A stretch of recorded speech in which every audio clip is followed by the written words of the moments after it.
Hi, let's learn the Hungarian algorithm today. I've just chosen this question where they've given us that over the years the management at a holiday park have employed 4 different maintenance companies, MNOP, and they were to maintain amenity blocks ABCD. The table shows the annual cost, so this is a cost matrix in dollars of maintaining each of the blocks. The management wants to allocate one amenity block to one maintenance company in such a way that the annual cost of maintaining the 4 blocks is minimum. Now, row reduction produced the following values. Now, in order to do a row reduction, which is the very first step, you are to take the smallest value in every row. In this row, it's 600 and subtract it from every number in that row. In this one, it's 550. In this one, it's 650. And in this one, it's 850. And when you do that, it gives rise to this particular matrix with zeros in these positions. Now, if you notice, one of the columns has no zeros in it. So we need to continue working with this matrix. I call it a matrix because it's got numbers with rows and columns. And we have to do what we call a column reduction. Now, a column reduction means that you've got to take the smallest. If you find the column that has no zeros in it, which is basically this column. Take the smallest value in that column, which is 50, and subtract it from every number in that particular column. And when you do that, you get the matrix 250. So you're subtracting 50 from here, and you'll get 250, 150, 250, 0. Sorry, maybe you guys can't see it. And this one stays the same, 200, 0, 150, 50. And this one is 100, 300, 150, and a 0. And that's 0, 300, 0, and a 50. Now, after you finish a column reduction, you are to try and draw lines. The lines should be drawn, dotted lines to be drawn to cover the maximum number of zeros with minimum number of lines. Now, if you look at the position of the zeros, it's here. It's here. I usually ask my students to highlight the zeros. It actually helps. And if you look at the position of the zeros in any row and column, I can see in row P, there are 2 zeros there. In column D, there are 2 zeros. And the maximum number of zeros in any row or column seems to be 2. So the first thing we need to do is actually draw a line through the maximum number of zeros in any row or column. So I can either start by drawing a line through D or drawing a line through P. So I just started this way, and then I see 2 zeros in the line in the column D, and then I can see one more 0 that is in row N.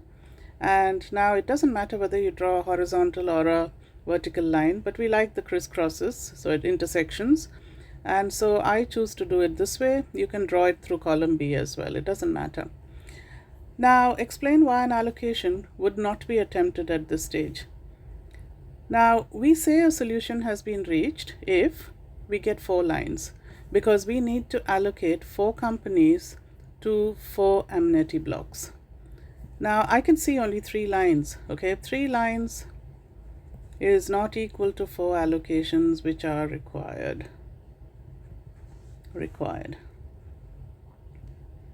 Therefore, you can say that the solution has not yet been reached, and therefore you can say that's the reason why an allocation would not be attempted at this stage. If you had got 4 lines okay, satisfying this condition that you tried to draw minimum number of lines through the maximum number of zeros, it requires a bit of practice, and you got 4 lines. When you did that, you can say that the solution has been reached, and 4 lines will equal 4 allocations. But in this case, we've got only 3 lines, and therefore we need to continue working with this particular question.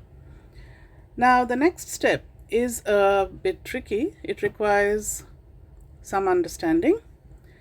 Now, once you've reached, if you wish to continue with this question, because we haven't yet reached a solution, you need to actually select the smallest uncovered number. Now, if I was to look at the uncovered numbers in row M, I would say it's 250, 200, and 100. And then in row O, it's 250, 150, and 150, and I can see everything else is covered. So when I say select the smallest uncovered number, I would refer to 100. So the first step is select the smallest uncovered number. Here it's 100. Now you will subtract it. You will subtract it from every uncovered number, which means this would become 150, this would become 100, this would become 0, this would become 150, this would become 50, and this would become 50. Okay, and so that is this first step that I have said, subtract it from every uncovered number. And the second one is add it to every number covered twice. Now, which are these numbers? Can you see 300 here has got a line going down this way and a line going down that way up, and this one has got a covered number which is basically like across them because it's been covered twice. You will add it to add the number 100 to 300, and so that number will become 400, and this number 50 will become 150. And keep everything else, all those numbers which have been covered once, keep them the same. Okay, and if you were to translate that into the next, so here it says one more step is required before an allocation could be reached. Perform this step. So let me just enter these numbers which I have here. So that's a 150 now, that is 100, that is 0, this 0 because it's covered once stays the same, this number is 400, this is covered once, so it's 300, 150, and a 0 here. Down there it is 150. I'm just copying all those numbers in black that I had written previously, and that is a 50, that's a 0 because it's covered once, stays the same, and this one because it's covered twice, you add 100 to 50, 0, 50, and a 0. Okay, so this is what you get after you have added the smallest uncovered number to every number covered twice and subtracted it from every uncovered number. Okay, that could be the only place where you find the Hungarian algorithm a little difficult, but once you master that, it's quite easy. Now, as we can see, we have zeros in this position, that one, that one, that one. In every row and column, we happen to see zeros. Now, in any row or column, like for example, in row N, I can see there are there are two zeros. Row N, there's 1. Row O, there's 1. And row P, there's 2. if I look at it in terms of columns, A has 1, B has 1, C has 2, and D has 2. So the maximum number of zeros I can see in any row or column is 2. So now let's try drawing the lines again. So remember, you have to cover maximum number of zeros with minimum number of lines. And here I can see that in any row or column I can see 2. So I start with this particular one. I could go through D as well. To C, I'm sorry. First I went through D, then I go through C. Then I could go through N this way, and I've got one more 0 that is in column A, row P, and I can clearly see I have 4 lines now. Now the conclusion has been reached. I think the better word would be the solution has been reached. Sorry. Because there are 4 lines which equal 4 allocations. Now, here it says, complete the bipartite graph below showing the final allocations. Now, the position of the zeros basically is where tells you that the amenity blocks that will be allotted to company M can be C and D. To N it can be B. To O it can be D. And to P it can be A and C. Now there is a quick way of just looking at it and saying, okay, fine, in column B there is only 1 0 against N, so N is allotted B. But a more systematic way would be M could be allocated C and D, because that's the position of the zeros.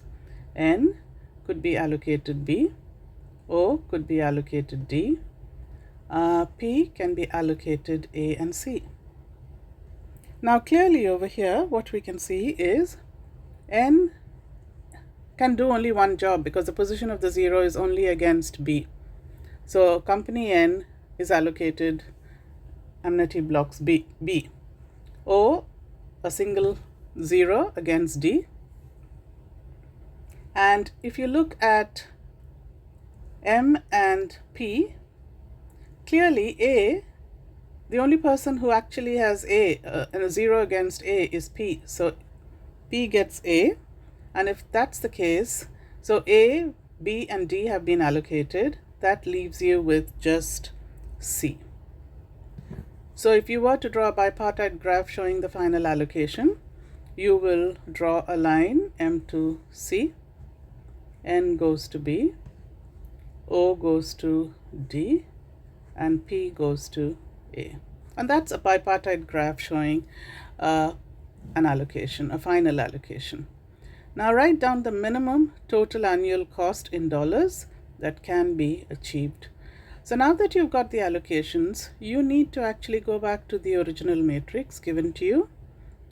That is this one.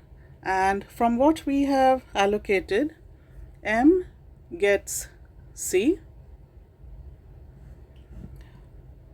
N gets B, O gets D, and P gets A. And all you have to do is add all these values, because basically it is the annual cost in dollars for maintaining them. And when you add 700 plus 550 plus 650 plus 900, you get,